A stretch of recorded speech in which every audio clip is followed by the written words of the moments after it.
What's going on, guys? It's Luke here. Took 3 trades today. We had 2 wins. We had a pre-market win, we had a market open win, and then we ended up taking a break even. So really great day today. I'm gonna show you guys the execution just because I'm logged into a different account right now. But as you can see, this was the first long and the PNL. Second, that's the short right there, and then this was the break even. I ended up putting my stop loss to break even after that, and that got taken out break even. And yeah, I'm gonna run through this really quick. I'm probably done for the day. It's like 10:30 right now, so I don't really see anything else going on. We're just dumping now, but full recap will be out on YouTube in a little bit. I'm gonna run through this though. Basically, this one on ES right here, we had relative equal highs resting below a 4-hour fair value gap. So we had London high, what was it again? I can't even remember because it was a little bit ago, but we had highs resting right below, or we had these London highs right here and these New York AM highs resting right below a bearish 4-hour fair value gap right here.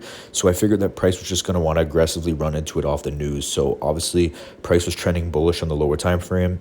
I literally just took a 1-minute entry and just said fuck it, and I figured we were going to draw to that into that 4-hour fair value gap and take out those draws in liquidity. So ended up hitting that trade obviously really quick for like 900 in like 2 minutes. Then we went over to NQ, and I figured that the news low, the 830 low, was going to be the draw on liquidity going into market open just because it seemed really obvious.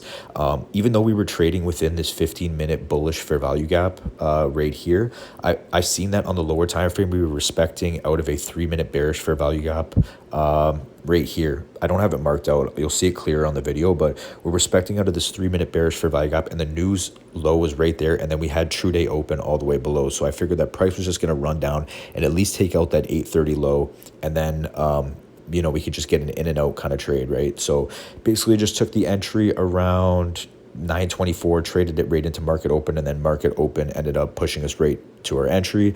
I had to manually close this, so I got out around, I think it was around 28 or 27. I'll have to double check, but yeah, so pretty good scalp trade into the data low right there. Then third trade was the break even.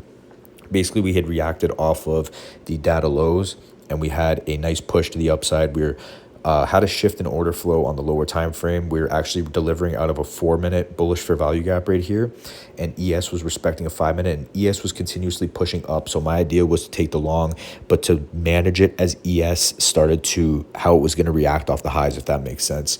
So anyway, I ended up taking my first entry off of a 1-minute inversion right here. Then I closed out break even, got back in right on this push right here out of this 1-minute bullish for value gap. Moved my stops to break even here because I seen ES rejecting heavy, and we technically had a bearish SMT off the highs. So ended up getting stopped out break even. My stop was actually higher than this, as you can see from that screenshot, but I just have to fix that up. But yeah, it's going to wrap it up for me, guys. I don't think I'm taking anything else today. 2 wins and a break even.